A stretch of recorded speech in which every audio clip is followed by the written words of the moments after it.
Welcome to MB2 Underground, everybody. This is a new concept that we're trying out. A little bit of unfamiliar faces. I'm going to be your moderator today. Founder, CEO, and Chief Swag Officer at MB2, Dr. Villanueva. Today I've summoned some of the original docs and associates of MB2, as well as my very first executive, Justin Puckett, also known as Pickles. We thought it'd be fun to talk about growing the company, what we were thinking in the early days. You know, we spent the last couple of weeks traveling the country, and I found it interesting that a lot of aspiring DSO owners, a lot of doctors, found it intriguing how we started as friends, how we started as private practice owners, shared stories, and we had a great laugh about kind of our early days and what we were thinking. So I thought it'd be a great time to kind of reminisce. We just came back from our annual ski trip with the guys, and some of the OGs were reminiscing about the early days and building practices, building friendships, and I just thought it was really special to have gone through that journey with you guys. I think aspiring DSOs would love some acknowledgement that what they're going through is completely normal. I think it's part of what I'm most proud of is having done it with my friends who are still here. So not everyone knows everyone at the table, so let's do some quick introductions, MB2 style. We'll start with my very first associate, circa 2007, Mauricio Dardano. Let's start off with simple questions like, how did you find us, me? What were you thinking when we first met, and why in the world did you trust a freshly anointed practice owner at the time? Yeah, I mean, I don't know what I was thinking really, but it was so random the way that I came across your information. I had planned to do something completely different than where I ended up. And I realized that my plans weren't going to work out about my last semester of dental school. And so you were in Houston. I was in Houston, and I thought, gosh, I need to like find a job. So I got on the Dallas Dental Society website where they would make postings, and I saw this random short little post, Dallas job offering, whatever, had a number. And I called it, and so looking back in the timeline, you guys had just transacted and bought 3 locations. But this posting was for the people that you had bought the practices from. And so I called that number, and the gentleman was like, oh, you know what, we sold these practices, call this other number.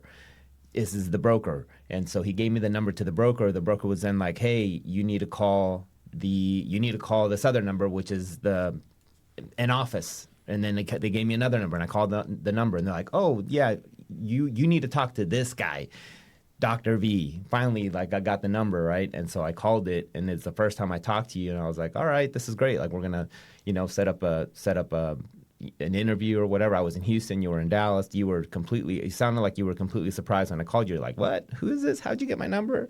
And that was back in the day when you'd pick up when you didn't know the number. Yeah, you don't do that anymore. Yeah, but it was super fortunate. Obviously, that was like some kind of destiny moment in my life. Who would have thought, right? But then we set up an interview. Next time I was in Dallas, we met up, and you were like, "Oh yeah, I'm working in this mall office." So I was like, "The mall office? What?" And so we ended up going to meet you for the first time, and I remember sitting at the payway, and we. I guess that was where you like to lunch every day, which then, that's back in the day. And then if we just fast forward a number of years, at some point I felt like we were professional lunchers, but that was in our early days. That was our early days. But had a great interview, and felt really strong. I felt like we connected for some reason. I don't know why, but I felt a strong connection to you, and left. And then, went about my way, and then it had other interviews, had other jobs, had other job offerings. You offered me a job, but I might be going on a little tangent here, but I actually had taken another job. What? Yeah, I had taken another job, I didn't know this. because they were paying a little bit more, and they had offered me a guarantee. And so I was like, man, I just need this guarantee. I have a family already. Like, I don't know. I don't think anybody had kids yet. I think I was the first one to have kids. So I came out of school, graduated with we already had a child, and then my wife was pregnant with our second one. So it was very important that I had some stability in my life.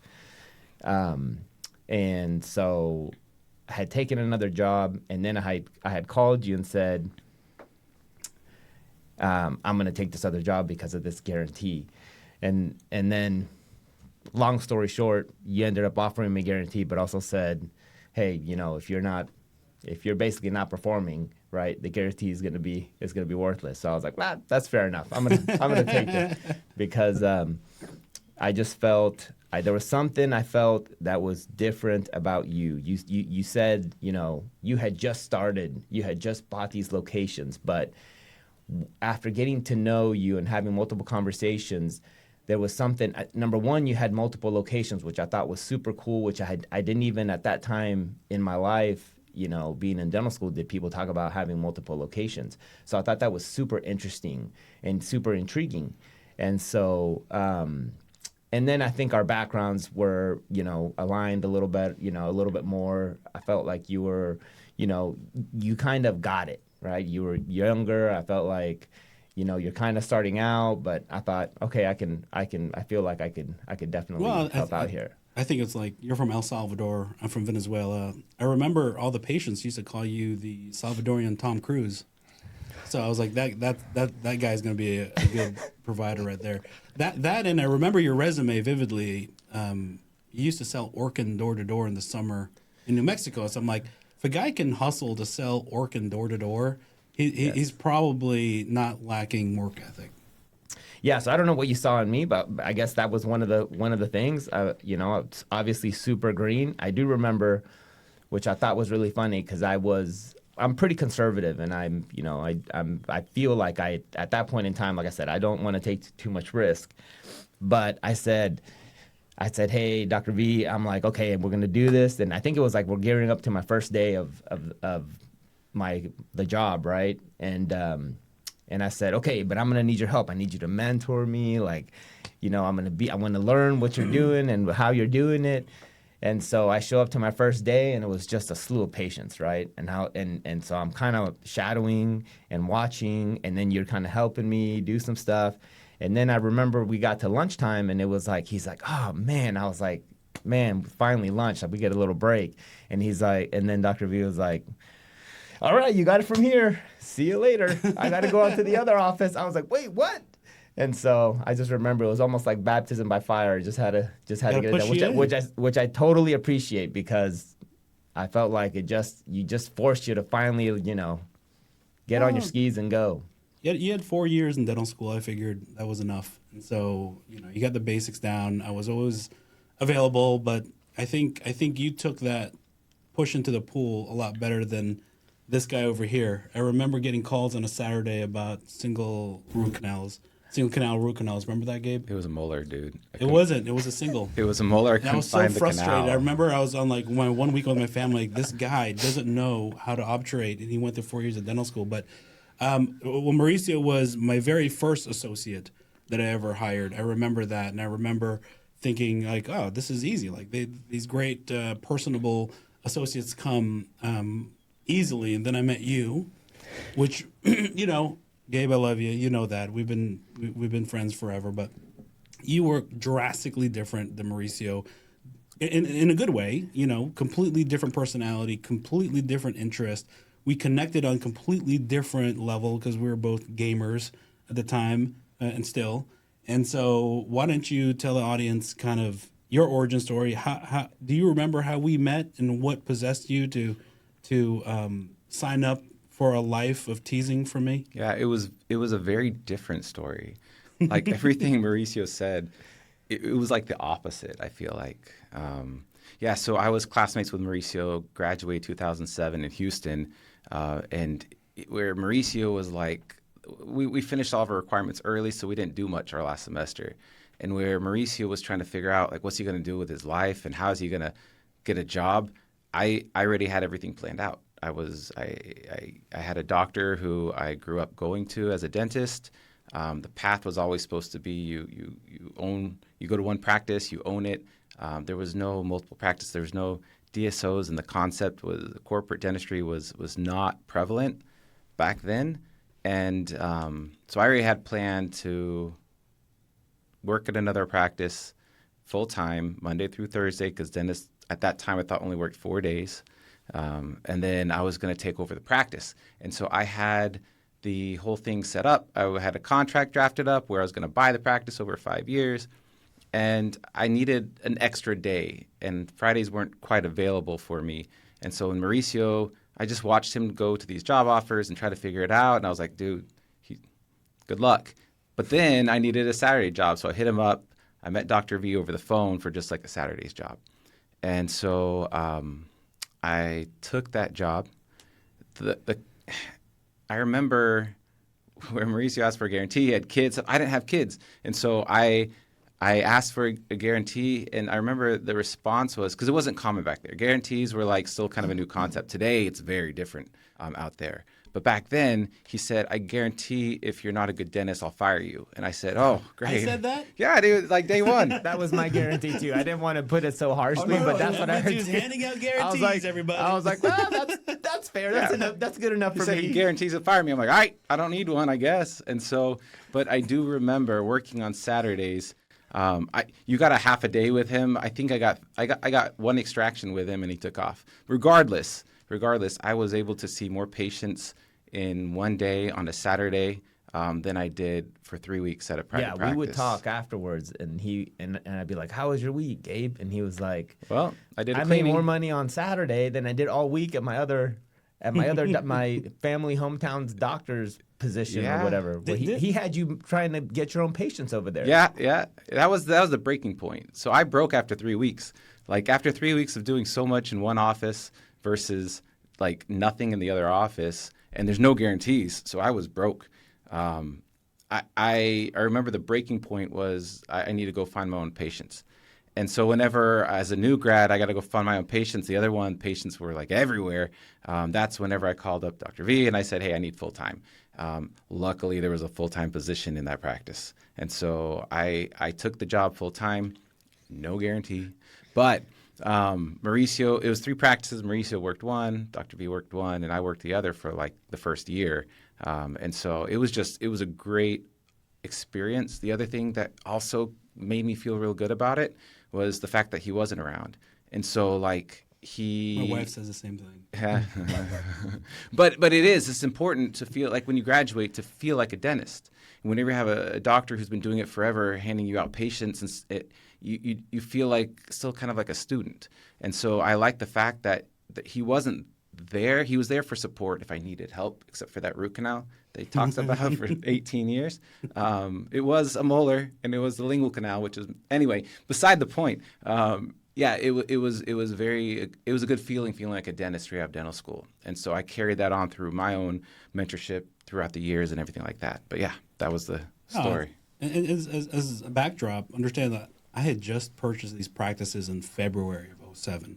So I literally was a brand new business owner trying to figure. I had managed these practices as kind of de facto manager for the previous owner for a little over a year. So I kind of knew them well. You know, I knew they had a lot of opportunity, but I had to bring in my own doctors because the doctors there were not as driven and not as motivated. And so it was great having a slew of doctors that actually, you know, were kind of a fresh start, that we could establish our own set of rules. Like you said, you know, a lot of doctors didn't work more than 4 days. A lot of doctors refused to do simple hygiene if their hygienist wasn't there. And so being able to like, hey guys, this is a brand new business. We're going to do whatever we can to be efficient, see patients, and do an honest day's work. I think that was what was really intriguing to me, was being able to establish that on my own and as a practice owner.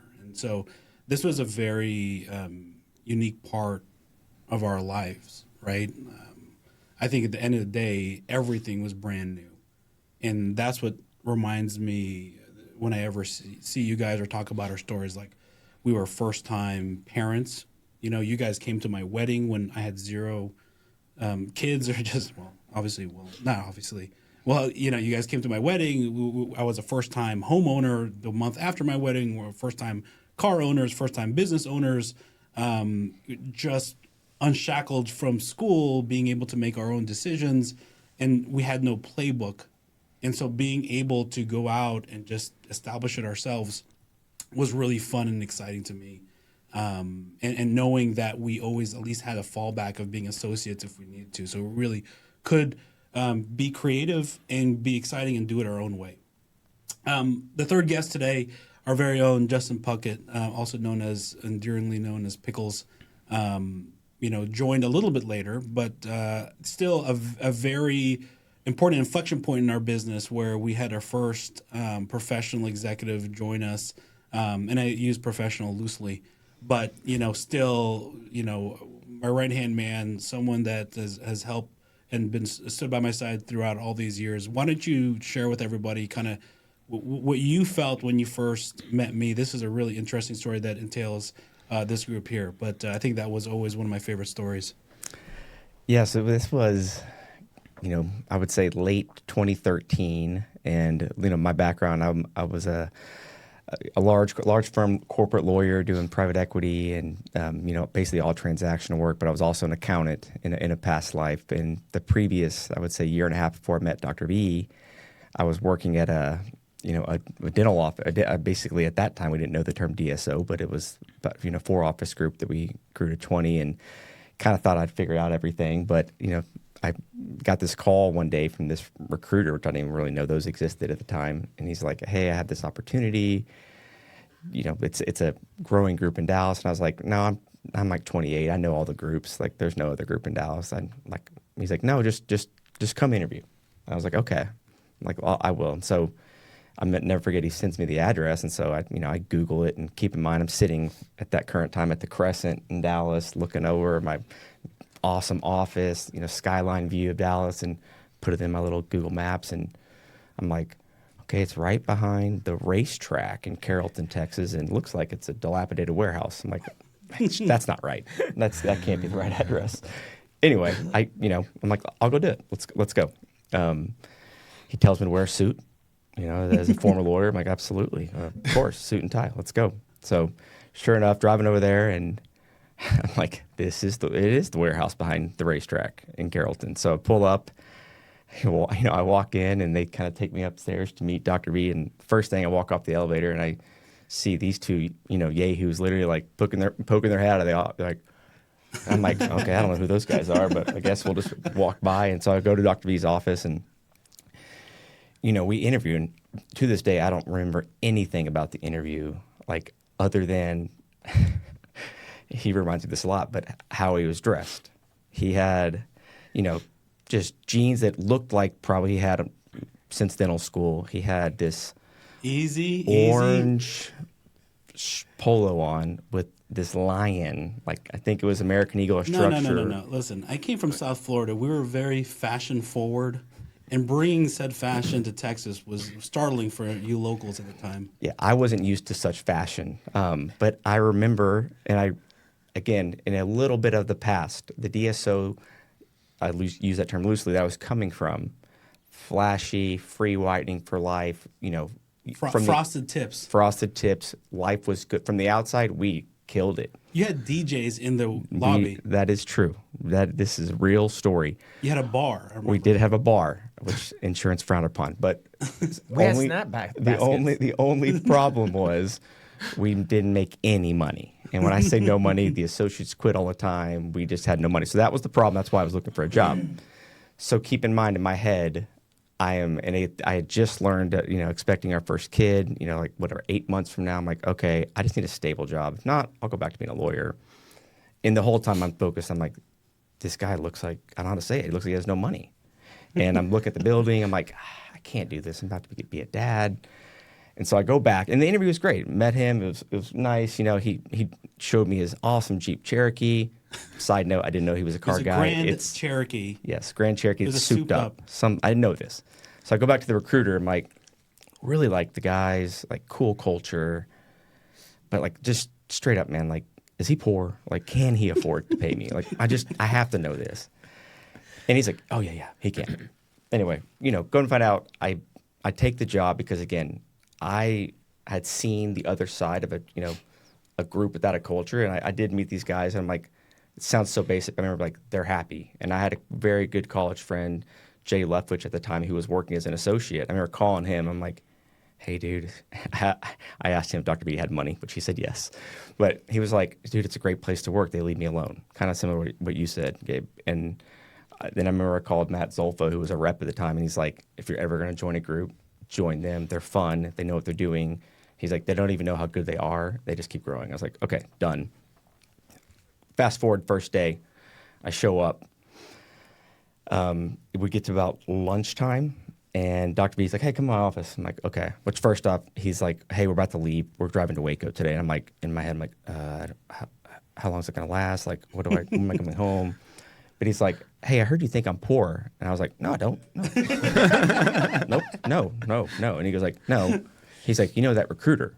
He's like, that's Gabe's dad. And I'm like, I literally wanted to crawl in a hole. I'm like, I'll never forget it. He goes, it's the only time I'm ever going to do this to you. But he turned around on his computer screen. He's like, that's our checking account. The company's fine. And I was like, okay. Done. So yeah, that was the story. But no, I always say, like, as a non-clinician, I think the model made so much sense. And then again, seeing kind of what you said, there was just something about media. I'm like, these guys are onto something, and they don't even know it, which was the beauty of it. No egos, and I could tell genuinely friends. Like, I think during the interview, we walked by, introduced me to Mauricio first, Gabe. Dr. B immediately made fun of Gabe about something, and I was like. Where they laughed, and I was like, "Okay, you know what? Like, it was maybe his shirt. It was the shirt he was wearing. It probably was.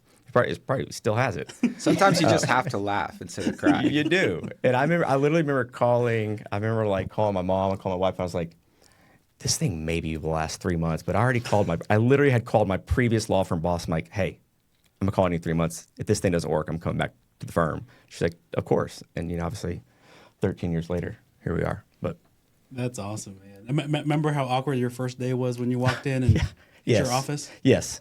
When he told me that he knew that I thought he was poor because of his shirt. I walk up, again, this is like, 9 o'clock. I walk into, they're like, okay, your office is, walk up third from the left, upstairs, walk in. There's someone in my office. And she looks up, she's like, who are you? I'm like, I'm the new lawyer. She's like, nope, I'm the lawyer. I'm like, I forgot to give notice. Turns out, minor detail, forgot to relay the message that she was no longer working here anymore. And so, yeah, that was my start. I literally didn't have an office to sit in. I'm like, that was day one. And I think we then later drove that day down to Waco, met Dr. Town, looked at picking out his office, and it was kind of off to the races. And again, we literally just drove around Waco, Texas, looked at the 2 Walmarts, and that Stonehaven Dental is still rocking today. Yeah, I mean, that goes back to, a question I get often is like, what were you guys thinking? What gave you guys the confidence to grow a business, a few years out of school? And I often talk about it, how it was just kind of, in some ways, a perfect storm, right? Like, we were the right time in our family lives. It was the right time in the profession where, retail malls or strips didn't have practices in them. They were still in old office buildings. And so we literally would drive around Texas, specifically finding Walmarts and Targets, trying to just identify, where to go. I think at the time, one of our, criteria was also Blockbusters. Remember that? In a lot of secondary, tertiary markets, Blockbusters were like in the main intersection. And if you could find like a vacated Blockbuster, that was real estate gold. And so we have a couple practices still in those old Blockbusters because they were always in great positions, and they were always once again, secondary and tertiary markets. And so we went on, a growth spree in the first, 10 years where we didn't have access to capital. We literally took equipment loans out, and the money we'd made from the previous offices, cash flow, we would roll that in as partners into a new practice. And so I encourage you guys to reinvest into businesses, plant seeds while we were young. And I remember how uncomfortable that made you guys sometimes, because you wanted to participate, but it was tight at times, right? For sure. I felt like I was always broke, but it was great. I mean, we were growing, and for me, I know we might have skipped over this, but my first year working with you, I felt like all the extra activities that we would do outside of the office, I felt like we became really good friends. And I don't know, I mean, at least for me, my story is that, at the time, MB2 wasn't growing, right? So there was no path to ownership. There was nothing that we talked or spoke about that said, hey, you have some kind of future here. But take it easy. I was 4 months in. I know, but that's what I'm saying, right? This was what's so interesting about it, because for me, I saw what you were doing with the multiple practices and how successful that was, how that was turning out. And I thought, oh man, like how I would love to like do this somehow. How do I do it? And I thought my only option was I got to go do it somewhere else, So, so for me, it was, I mean, I don't even know, like I was, a question that I probably still, wonder about, like, okay, how did this, for you, how did it even come out? Because for me, I was like, okay, I got to go do this somewhere else. And then when I kind of put in my notice that I was leaving, I remember then afterwards us having a conversation. You're like, well, if you're wanting to do this, why don't we do this together? And I thought, oh man, yeah, this would be awesome, right? Because we already had there was a little bit of a management team in place to help support. In my mind, I thought, okay, I want to have multiple practices here. And that's what I felt like our group attracted back in the day, right? Was owners that wanted, multi-site ownership in the easiest way possible. And so that's something that for me, what I saw that you had been able to accomplish, and I thought, gosh, I haven't seen anybody else. This is not something that's talked about in dental school at all, right? To have multiple practices. So for me, it was like a big aha moment, just seeing how you were able to acquire the practices and then run with that, right? And I was like, okay, how do I just want to be like a little mini bee, how do I do that? But yeah, for me, that's how I even got going, with MB2 was, the seeing the example and the success that you had in multi-site ownership, and I was like, okay, this is what I want to do. And it led to, okay, so we do a project, and I remember it was like our limiting factor at the time was our cash, because we weren't borrowing money. And so I remember trying to save up as much as I could when I was an associate, and I mean, I already had, basically a small family, so it was a little bit tricky, but I'm also super grateful, because I remember when we did our first project, and I don't even know if you did this for anybody else, but thank you, from the bottom of my heart, that he was like, I was like, well, I don't have like my whole third portion to put into this next project, and he was like, all right, hey, we'll spot you the difference, and then you just pay us back.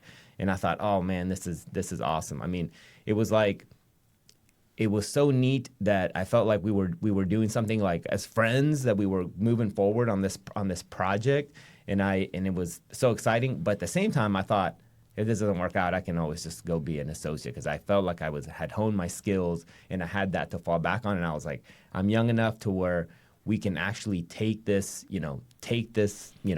swing for a home run and see if we can make this work. But yeah, and then for the next like 7 or 8 years, I felt like I was broke all the time, because we just kept investing into these practices. Yeah, I mean, I think we didn't know any better, right? I mean, we already were used to a pretty modest lifestyle in dental school, so I figured, if we could just continue down that path and we continue to invest in something that we knew, and we had a high barrier of entry, i.e., ownership, that we would be in a great spot. And so, I think we did it the right way. We did it in a democratic way. I think that was a big part of dynamics, like who grows and when you grow. But going back to what you said about the early days and us doing things, I think that's also one of my favorite kind of times and a defining moment for MB2 as it is today. I think, I always joke about being student body president, how, I was nominated to be the CEO without compensation. I wasn't even paid. It was just kind of like study club president. Let's you coordinate the growth. I jump into the chair as needed, but it was a cool collaboration amongst all of us, knowing that at the core of it, it was patient care. At the core of it, it was investing for our families in the future. We had no aspirations to be as large as we are today. It was just like this is the right place, the right time, high barrier of entry. Let's go. I do want to point out though. Not to sound like the old guy, but times are different now, right? Like our student loans were a couple $100,000, I think. Mine was a couple $100,000. Now they're in excess of $1 million for a lot of doctors. Build out for a practice for a 2,000-3,000 square foot space was like $250,000, $300,000. Now they're once again breaching $1 million for finish out. Now we were efficient with our build outs.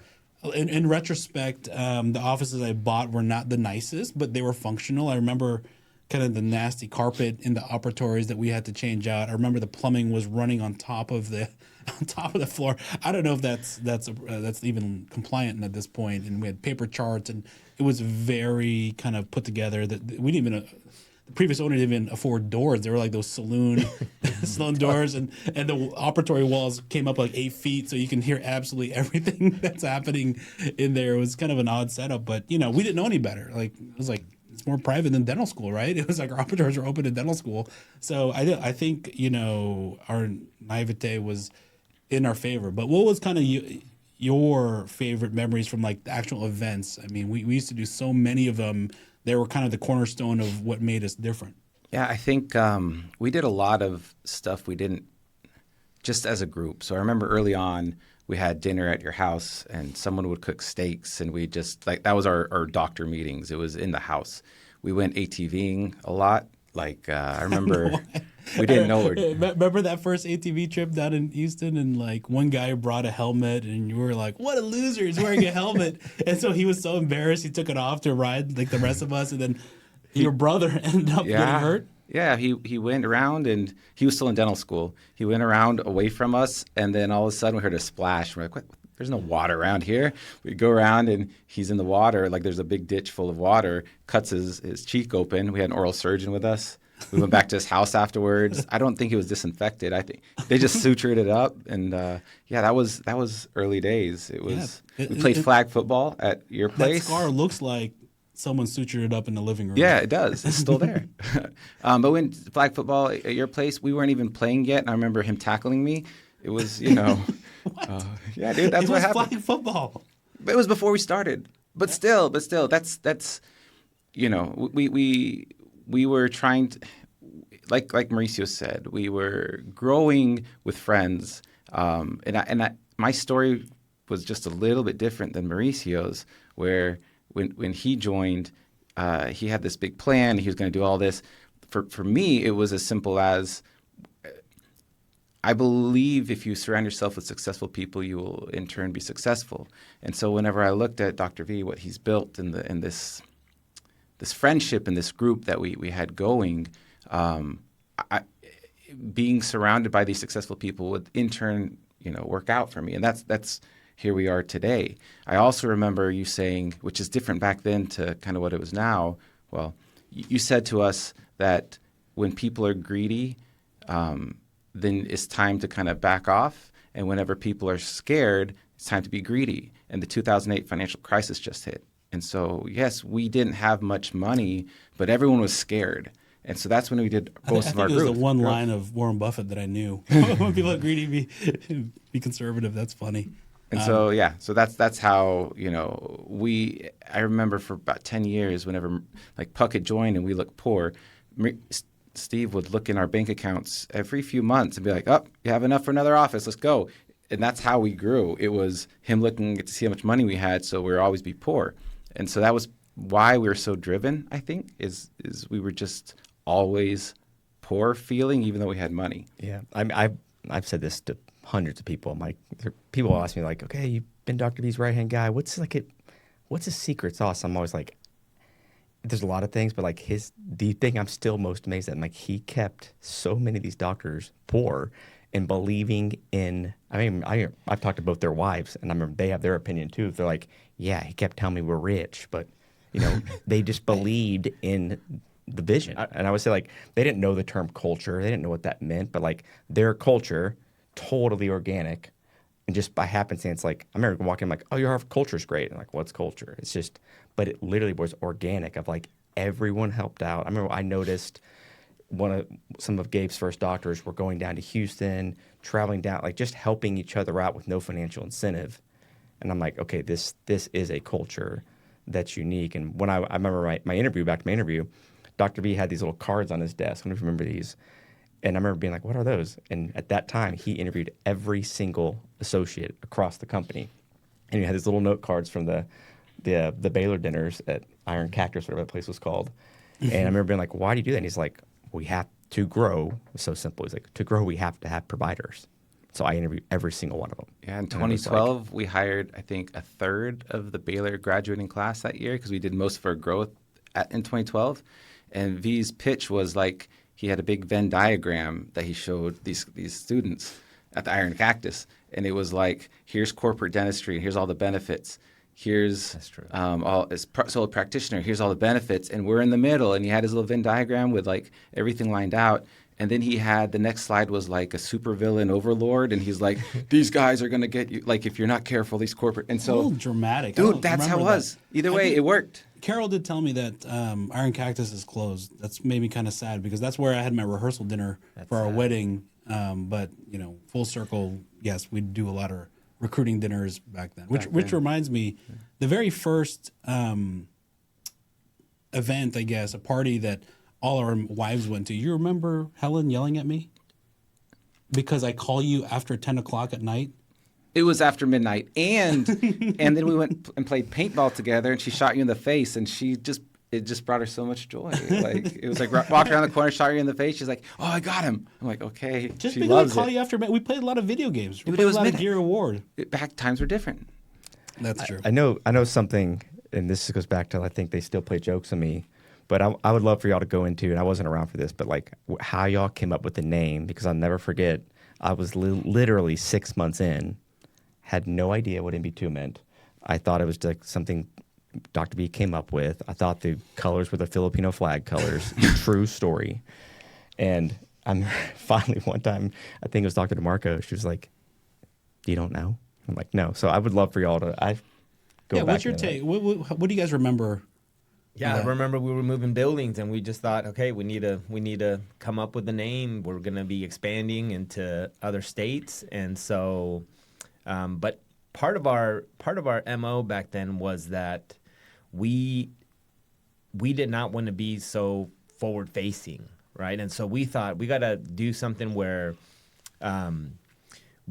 dentists know what we are, but we want to keep kind of everybody else in the shadows, right? We want to be behind the scenes. And so I remember, just like most of our lunches when we were becoming professional lunchers, I felt like Papacitos was like in our rotation, like, so many of the days of the week. But this one particular time, I remember us having a group of the owners with us together, and we had, I don't know if we had a meeting or something, but we went out to lunch and we started spitballing ideas on the name. And I mean, we came up with all kinds of wacky stuff. But I remember my submissions were MB2 Dental, Talon Cusp Dental, and Carabelli Dental, which now is Carabelli. So 2 out of 3 we actually used. Yeah, yours had to do with berries. I know. I think mine was like mulberry molars or something. I had something. I was always trying to find some weird name. Or I was something. just eating fajitas at the time. What the listeners are experiencing now is how important lunch was to us, and lunch still is very important to me. Culturally, lunch is a time where like breaking bread. Like I love lunch. I love sitting down with my friends and my colleagues, and like having an abundant lunch to like celebrate our friendships. And so that's something I've carried since dental school to the early days. Even today, I would say, 2-3 days of the week, I have a lunch with my executives. And it's just judge-free zone where we can just talk openly, and I think a lot of great ideas come from lunch. So I remember Anna would make fun of us for having so many lunches, right? Yeah, but she thought that's all we did was just go to lunch. She's like, you guys aren't going to work, you're just going to lunch. And I was like, no, that's work. That's right. And We got to Puckett- rate all the restaurants in DFW. Puckett thought it was the Filipino flag. It was much more important than that. It was Iron Man colors. So Yes. we That had is true. I'm a big Iron Man fan. That's is that how right. you remember it, Gabe? Oh yeah, for sure. And then I think the reason why MB2 Dental stuck so much is, yes, it's in the background, but also as GPs, we could never find that canal.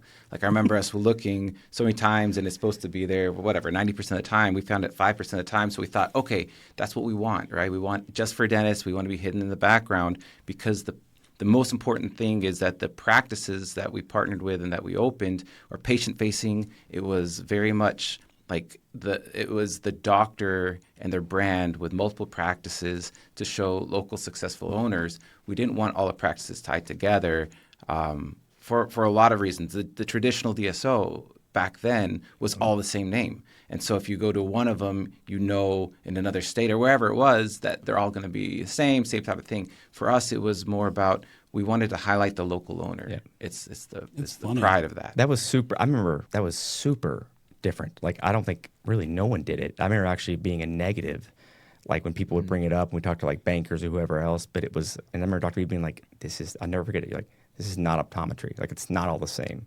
Like the local owner is what, it makes that office. And now you look, and I feel like any new group in the last, 5-10 years, it's more, it is that way of separate, keeping everything separate. Well, it just shows you, I mean, there was no real playbook to what we were doing. We were just going off of like feel. Like with your offices, I really didn't have anything to do with your offices at the time. So I was like, I mean, I hope you do well. But the reality, I was like, I want to do better than than you're doing. Yeah. Right? I felt like it was always like a competition where we're growing and trying to add locations to like our area, but very different than it is now. Right now, it's like always now I feel like I always put MB2 first, right? Versus like my offices, I feel like other owners have come out of my practices, staff has come out of my practices. I feel like we've stripped it of patients, doctors, staff, and I'm like, oh, well, if it's making MB2 better, go for it, right? Which back then was very different. Yeah, and there was a transition period to kind of create that. That was, at the time we didn't know, but it's very beneficial. And before, it was eat what you kill. If you wanted to open practices as an associate, I remember one of mine back in 2011, he worked for me for a year, and we opened October of 2012, 4 practices in 1 month in Houston. And so that was his area. So it's very targeted before, like, if you want to grow, you have to go open more practices. And then we went to Oregon for an ADEC thing, and that was interesting. Well, why was that interesting? Well, it was just Because we were there for a It's because- because vacation. we were there. And It's because it pointed out how you guys would force me to do things on our behalf without compensation. I remember going there, and like everyone was on strike. No one wanted to go back in to learn about cabinet making. And they're like, V, can you go in there and tell them we want to go whitewater rafting? Yep. So I was like, once again, student body president. I had to walk in. I'm It like, was guys, awkward. we're not doing it. We're not going through another day of cabinet making. We're going to go whitewater rafting now. And so that was a fun time. That was a fun time. I think it's interesting how different everyone remembers, and right or wrong, like how MB2 came up. For me, I remember thinking of 2 concepts. Number one, I remember there was a movie in the 90s. I think it was Al Pacino. It was Al Pacino that said, like, Scarface? nothing good comes from people knowing who you are. Like, I subscribe to that philosophy today. A lot of people don't see me at conferences. A lot of people think that I'm kind of like a recluse, but I'm a true believer that, my stories are relevant. It's more about the story of the person out in the field actually doing the work. And so thinking, number 2, that healthcare is a local initiative. Like when you go to a local business or a local dentist, people cheer you on. They want to see you succeed. But if you go to a hospital system or you go to a no-name doc in the box, like, I think there's a different connotation there. And so I think that's, for me, why I always expected to never be a single brand. I just didn't think anything good come from it. I know there's going to be economies of scale and marketing, et cetera, but it was not what at the core of what I believed in. I also think that, what was interesting about the early days was, being able to define how we provided care. Like, you were a different provider than Gabe, and so on and so forth. And so not having, a single way of providing dentistry was important to me, because what I could do, you couldn't, and some things that you could do, I couldn't. So I think that's where the danger of kind of a single brand was laid. And from the name, I just wanted something funny. It was like, we weren't patient facing, so we could just come up with a funny concept. It was a board question often, so I thought that no other group, large or small, had numbers in it. So I'm like, let's just call it MB2, and it was at Papacitos, is what I remember. I'm like, that'll stick. So I remember asking you. I remember asking Dr. B. I was like, well, then what's the similarity of the office? Like, what's? And I remember, I'll never forget it. You said, like, my one rule that all of us believe in is that I would take my family to any of these offices. Like, that's how I know the quality of care is there. And I think that's something that stuck with me, and why, at 800 plus practices, I got a text last night from Dr. Crockett. He's like, we haven't announced the February editions yet. Like, it's still, everyone is proud of who we bring on, because they know the bar is so high, both kind of, ethically, professionally, the type of office. But I always go back to, would you take your kids there? Would you take your family there? And I think that's still kind of the bar that hasn't moved one bit. Absolutely. All right, let's shift gears to one of my favorite stories. I want to hear everyone's recollection of our very famous Earl story. It was an inflection point in the business that I think is worth discussing. So why don't you start, Donk? Tell me what you remember of that fateful day. Let's let Gabe start. I feel like he has a better recollection of it. So the way that we did things is, again, we got in a minivan and we drove around Texas. And so that's how we found practices. That's how we worked. There was never any flying. It was just minivans. And so we took a minivan. We're going down south to, I think it was probably the San Antonio area, Austin area, and we got a flat tire. And so we had to pull over in Podunk, Texas. I don't remember where it was. It was very small. And we found a tire place just off to the right. And so they changed our tires, and then we went back to get gas. And when we got gas, V went inside to get some snacks, because that's what we do. We eat. And so as we're getting gas, and he comes out with a guy named Earl. We didn't know if that was his name or not. He just told us, hey, we're taking Earl. He wants to go down to Waco, and it's on the way. And so Puckett felt very awkward about that. And we all were like, you're kidding, right? He's like, nope, Earl, get in the back. And so Earl got in the back. Earl was trying to get to Beaumont. He was in the back. Puckett was in the back. He was like right in front of him. You had some important phone call going on, because he was like, who's this guy? I'm literally on the phone with it was an associate. Calling, and the chaos is keep going. I'm like, there's a guy in our car. There's a random, I don't want to say it. There's a random homeless guy who absolutely reeks 1 foot in front of me right now. And I'm just like trying to keep it under control on the phone with this associate. And I'm like, yep. And I was sitting beside Puckett, and he kept going, what the? And so Mauricio was sitting beside Earl. And he was trying to buy, like, he had a little, like, a pocket knife on him. He's like, Mauricio, like, how much do you want for that? Like, he wanted to buy the pocket knife off this guy. I was trying to find a way to get him money, but I didn't want to just give him money.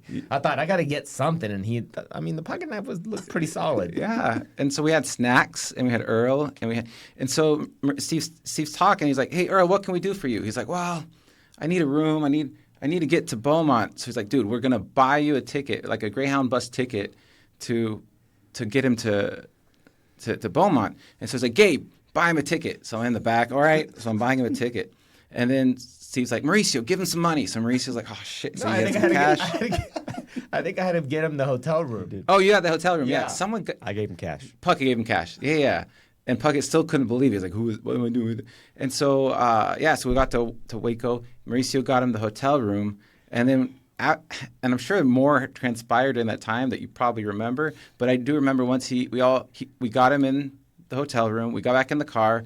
And Steve's like, dude, I feel great right now.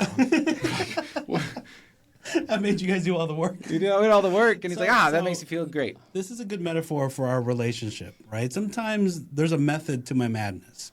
So if you guys remember at the time, things weren't going our way. Like we were having a rough patch. Like, we were looking for doctors. It's just the business was kind of at a flat, non-growth. And then to top it all off, we got a flat tire.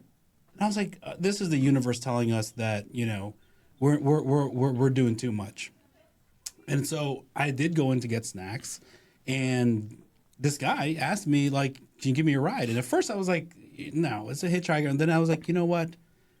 It can't get any worse. So let's do it. So I said, you know what? Let's go. Let's come on in. I remember us getting his ID to make sure in case he kills us that we had at least his ID. We're texting out to our wives the ID. But, I think it's a good metaphor because once we mobilize, we get it done. We got Earl back home. We did not know he was homeless until we asked him, like, where did you spend last night? He goes, I just kind of walked and crawled into some bushes along the highway and just fell asleep. I'm like, okay. Did somebody steal his jacket? Someone Another stole his homeless jacket. guy stole his jacket? So I felt like this was the universe saying, we need to give back more, and this was our opportunity. And fast forward to today, I can tell you that was a big inflection point because things started turning up for us. It was on the up and up. Ever since that time, it was on the up. So I'm a big believer in you get what you put out into the universe, energy-wise. And so I do love the Earl story. I think it also demonstrates kind of our relationship, how, you guys are very trusting of me. And I asked you guys to contribute, and then, we all benefit from, our joint efforts. So Yeah, it worked out. it worked out. So we're in a great spot today. I was thinking about, like, what stories resonate most with me and our overarching concepts for the organization. One that I love is actually y'all's house in Utah and how that happened for the longest time. And I'm not a skier. I'm not a snow guy. I'm a Pacific Islander that loves the beach. But your obsession with snow and ski always perplexed me. But I always knew that was your aspiration. Like, you guys would always talk about one day owning a ski house.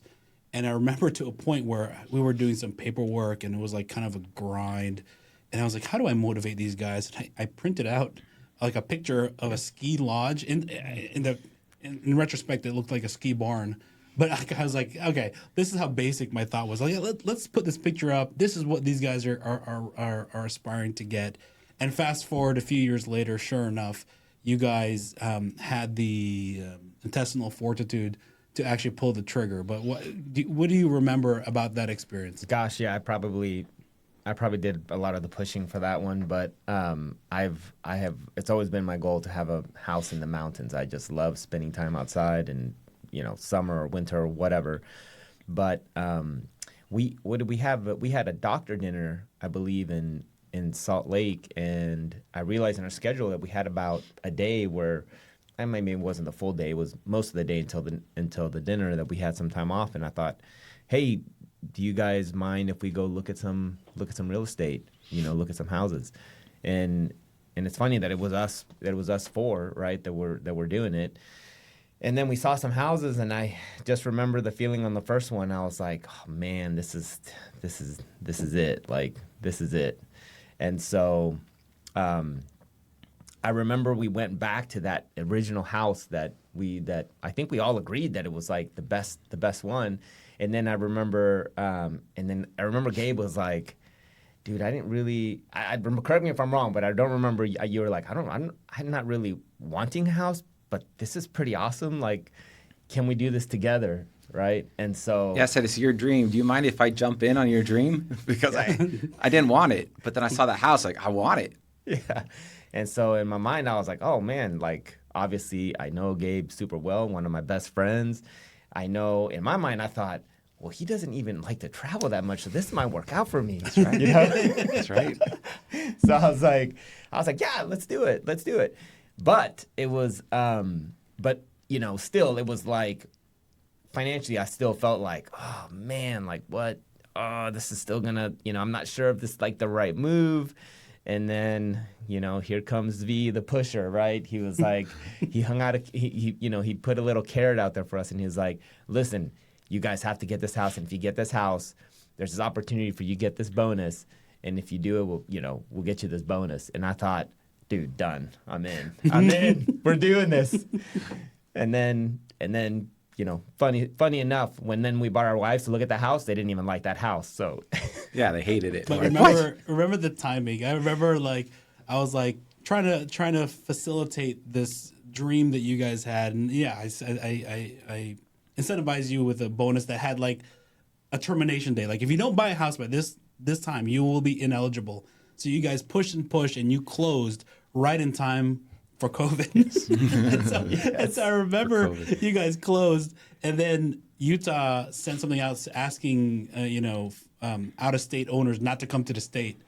And I remember texting Pucks, and I was like, that was an all-time backfire. I remember that. They just spent all that money, and now they can't even see it, so I'm sure you guys are stressing out. I was freaking out. It was the week of I was COVID. actually freaking out. We closed March 5th of 2020, and I left on vacation right after that. It was my kids' spring breaks. And I remember being in the Amazon jungle, and I was still COVID wasn't even a real thing for when we left on that trip.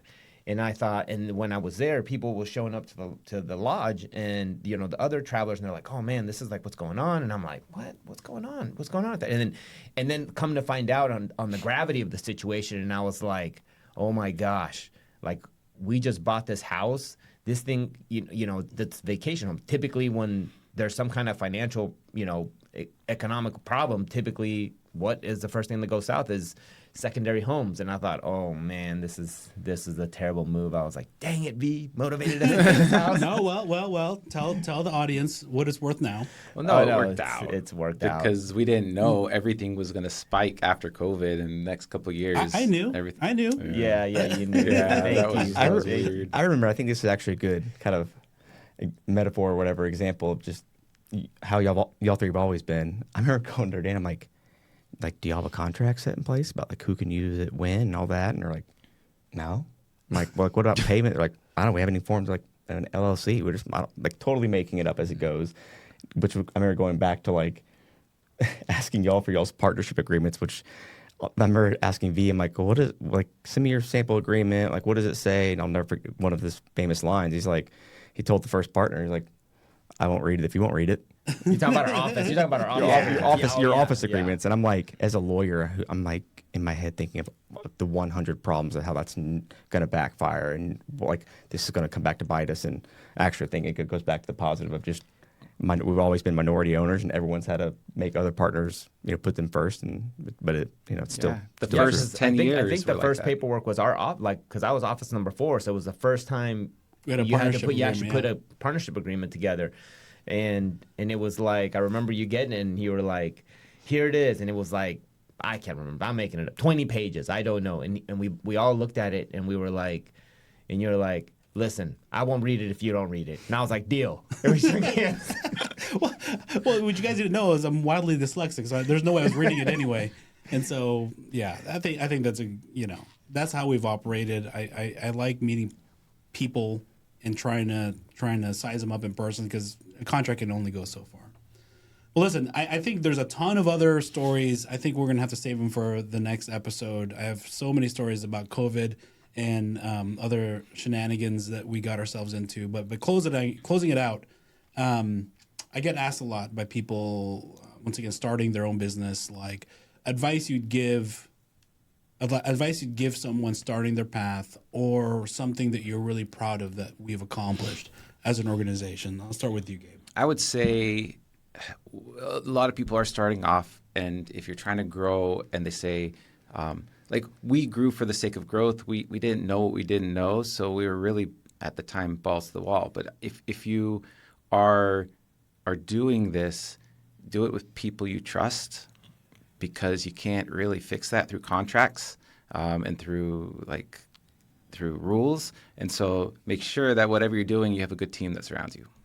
Yeah, I mean, I would agree to that. I think, also, don't make it so serious, I feel right? I feel, which leads to one of the things that I'm most proud of that we've been able to accomplish, is that we've been able to do this, and we are still, I feel like you guys are some of my best friends, right? That we've been able to get through this and build this, and still hang out with our families, do all that stuff, where I feel like a lot of times people are starting out with like partners that get so wound up about all the small little details, and then it just blows up before it even starts, right? So if you do have people that you like and that you trust, I would say take a chance and make a run at it. Yeah. I mean, echoing, I think it's work of people you like. We always joke of like the executives are all, friends of mine but I think you have to enjoy work. I mean, one of Dr. V's things when I first asked him, he's like, there's no such thing as work-life balance. There's life. And I think we have woven, MB2 is our life. And I think the other piece of advice is like enjoy the period where you're at, or like the phase of growth where we're at. Because now that we're massive and we're sitting in our own podcast room.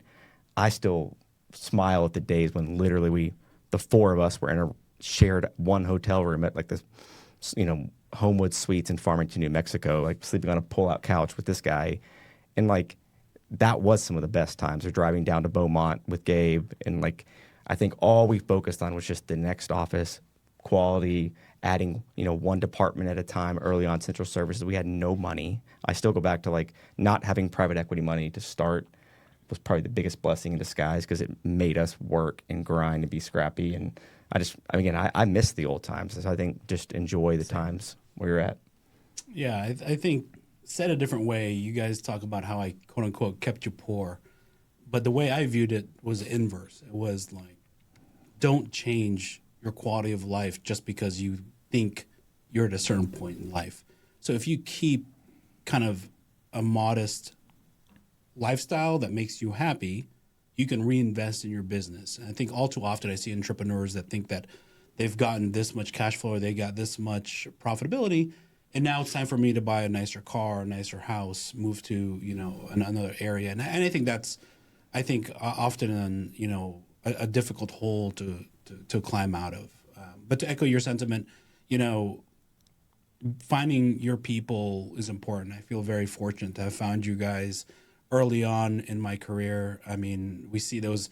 We have our own Instagram group thread, and we have our own text group thread. And I always find it funny when people talk about, every guy's got a group thread with 3 or 4 guys with some nonsense name what they share, questionable memes with, that there's assured mutual destruction if anyone was ever to find what you found. And that's you guys. You guys are my group of buddies. Our group thread is actually named Koya, which is on my 40th birthday, we all flew out to Dubai. You almost got deported, Puckett, for being a arrogant American. And we ate at a restaurant. When we landed. Oops. We ate at a restaurant named Koya, and I thought it was like a nonsensical name. And you guys are my guys, and I want to thank you guys for all the trust and you've given me all these years. I'm humbled every time I think about our beginnings, and I would have not changed anything for the world. So much love. Thank you, everyone, for listening to our shenanigans. We've got a lot more to share. Maybe on a further date, we'll jot more down. I have some that I've refrained from sharing. I want to see how well this one goes first before I share some other ones. But thank you, guys. Thanks for listening. Thank you. Thank you.